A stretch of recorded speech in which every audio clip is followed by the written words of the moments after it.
Halo Sobat Merdeka, ketemu lagi dengan Balai Pancasila Institute Musik Merdeka. Bernegara dengan sila, berbangsa dengan cinta. Kali ini kita akan ngobrol bareng tentang kebangsaan bersama dengan Kyai Maman. Tepuk tangan buat Kyai Maman, ya, tokoh muda NU. Iya, dalam bahasa ibu saya Cirebon, kita mengenal ada yang namanya jimat. Jimat itu siji sing di rumah. Jadi satu yang harus kita jaga, satu yang harus kita selalu rawat. Kenapa? Karena ketika kita bicara soal tanah air, sesungguhnya kita bicara soal komitmen kita akan nilai-nilai keberimanan kita. Hubbul watan minal iman, mencintai tanah air adalah komitmen dari keimanan.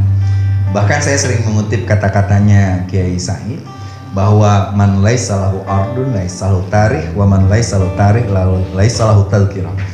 Orang yang tidak punya tanah air, dia tidak punya pusaka yang bisa dijaga, maka dia tidak punya sejarah. Misalnya kita tahu Mas Harisma ada yang namanya suku Kurdi. Suku Kurdi itu 85 juta. Tapi karena tidak punya tanah air, dia menjadi musuh politik di Turki, dia dikejar-kejar di Iran. Dia pun menjadi musuh di Suriah, di Irak, di mana-mana. Padahal suku Kurdi itu melahirkan orang-orang besar. Salahuddin Al-Ayyubi, ada Imam Al-Qurdi dan sebagainya. Tapi karena tidak punya tanah air yang bisa dijaga, maka dia akhirnya kocar-kacir di mana-mana. Peristiwa Myanmar misalnya. Bagaimana Myanmar ada satu suku yang dianggap tidak punya tanah air, akhirnya dia diusir.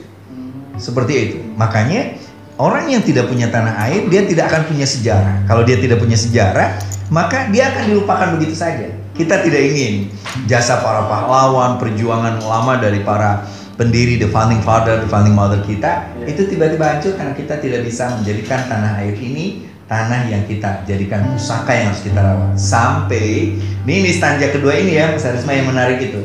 Bagaimana kita akan menjaganya, kita akan menjaganya dengan tenaga bahkan jiwa, dan akhirnya sampai kita menutup mata, kita ingin mati pun betul-betul di tanah pusaka kita. Begitu.